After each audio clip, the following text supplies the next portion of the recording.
Hello friends, good morning. आज हम लोग बात करेंगे जो सेकंड पार्ट है हज़ार्डस वेस्ट की कैरेक्टरिस्टिक का। वो पहले वीडियो में हम लोगों ने बात करी थी 4 कैरेक्टरिस्टिक की, जो कि बहुत इम्पोर्टेंट थे, और अब हम 5 से स्टार्ट करेंगे।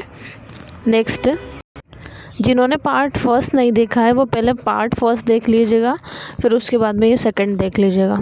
तो 5वां कैरेक्टरिस्टिक हमारा है सब्सटेंस और waste liable to spontaneous combustion. मतलब ऐसे सब्सटेंस और ऐसे मटेरियल होते हैं जो कि खुद ब खुद जलते हैं, उन्हें एक्सटर्नल हीट की कोई ज़रूरत नहीं होती है।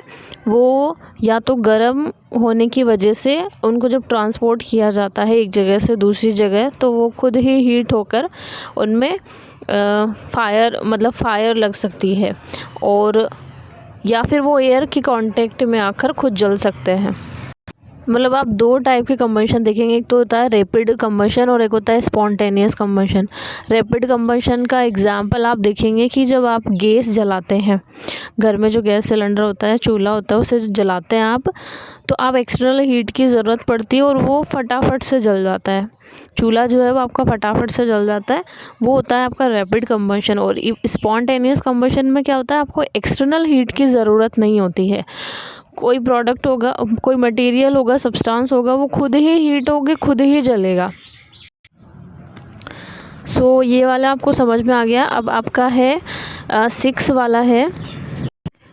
ये जो हमारा है इसमें है कि सब्सटेंस हो और waste which in contact with water emit flammable gases. कुछ सब्सटेंस और मटेरियल ऐसे होते हैं, कुछ केमिकल्स ऐसे होते हैं जो कि वाटर के साथ में रिएक्शन करते हैं और फिर उसके बाद में टॉक्सिक गैस रिलीज़ करते हैं और उसमें हीट जनरेट होती है।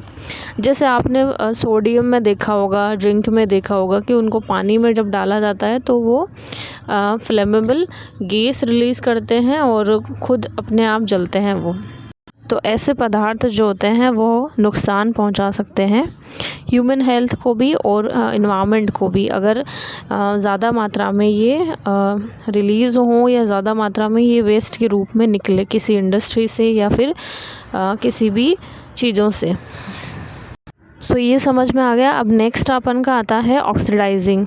इसमें क्या होता है कि ऑक्सीडेशन होता है, ठीक है। ऑक्सीडेशन मतलब एक ऑक्सीडाइजिंग एजेंट होते हैं कुछ जो खुद तो नहीं जलते हैं। वो होता है ना कि खुद तो सही रहेंगे, दूसरों के घर में आग लगा देंगे, ठीक है। तो वो वाली सिचुएशन होती है इसके अंदर कि ये सब्सटेंस क्या होते हैं कि खुद तो नहीं जलते हैं, लेकिन इनमें इतनी कैपेसिटी होती है कि दूसरों को ऑक्सीजन देके ये दूसरों को दूसरे मटेरियल को या दूसरे केमिकल को जलाने में कैपेबल होते हैं। इनके अंदर ऐसी कैपेसिटी होती है। सो ये भी हमारे लिए नुकसानदायक है। ये भी हज़ार्डस मटेरियल का एक पार्ट है, हज़ार्डस कैरेक्टरिस्टिक का एक पार्ट है, जो कि दूसरे जो मटेरियल है उनको जलाने में कंट्रीब्यूट करते हैं।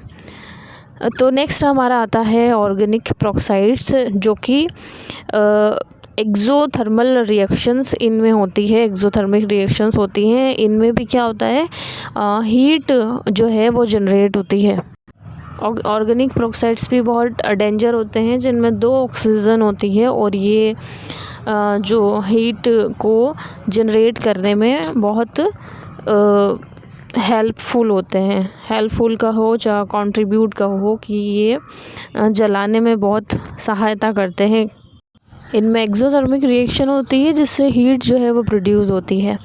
नेक्स्ट आपका है पॉइजनस एक्यूट।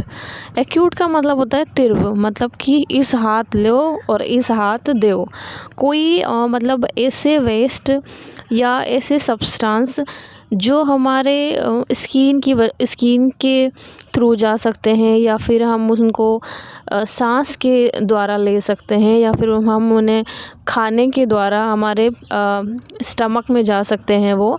तो उनसे अगर डेथ भी हो सकती है, या फिर सीरियस इंजरी हो सकती है, या फिर डिज़ीज़ हो सकती है कोई। तो जब तीव्र गति से अगर उनमें मतलब प्रभाव दिखने को मिल रहा है तो वो एक्यूट में जाता है। सो ऐसे कोई भी पदार्थ जिनकी वजह से स्किन के द्वारा, निगलने के द्वारा या फिर सांस के द्वारा हमने कोई चीज़ ली है या किसी डोज की वजह से हमें किसी की डेथ हुई है या फिर उसका प्रभाव बहुत जल्दी देखने को मिला है, तो वो एक्यूट पॉइज़न होगा। इसे हम एक्यूट टॉक्सिसिटी भी कह सकते हैं। टॉक्सिसिटी में भी 2 टाइप का होता है, क्रोनिक भी होता है। क्रोनिक में क्या होता है कि लंबे टाइम तक चलता है, मतलब थोड़ी थोड़ी डोज जो होती है वो इकट्ठी होती जाती है शरीर में, फिर उसके बाद में लॉन्ग टर्म के बाद में एक डिज़ीज़ का पता चलता है कि भाई इसको कोई डिज़ीज़ हुई है। जैसे कोल माइनिंग में काम करने वाले लोगों में धीरे धीरे कोल जमा होता रहता है और केमिकल्स जमा होते रहते हैं, फिर उसके बाद में उनमें लंग्स डिजीज़ होती है, तो उनको हम लोग क्रोनिक कहते हैं, क्रोनिक टॉक्सिसिटी कहते हैं, जो लंबे टाइम तक हमारे अंदर जाती रहती है, फिर एक टाइम के बाद में वो शो होती है, उसका इफ़ेक्ट दिखाई देता है। नेक्स्ट ऐसे मटेरियल होते हैं जो कि कैपेबल होते हैं, जिनका डिस्पोज़ल जो मटेरियल है, वेस्ट मटेरियल है, मान लो कोई हज़ार्डस वेस्ट मटेरियल है, उनका डिस्पोज़ल हमने किया और डिस्पोज़ल करने के बाद में जो हमारे पास में मटेरियल आया, ठीक है, वो मटेरियल इतना कैपेबल है कि वो नीचे ग्राउंड वाटर में लिचेट कर रहा है, तो उससे वाटर के अंदर जो है वो टॉक्सिन्स जो है उसके फैल सकते हैं, उसके केमिकल्स जो हैं वो मिक्स हो सकते हैं, जैसे आर्सेनिक वगैरह है, तो वो ग्राउंड वाटर पोल्यूशन को कर सकते हैं। सो फ्रेंड्स, आज के लिए इतना ही। अगर आपको वीडियो अच्छी लगी हो तो लाइक करें, सब्सक्राइब करें, और कोई चीज़ नहीं समझ में आई तो प्लीज़ कमेंट करें। Thank you.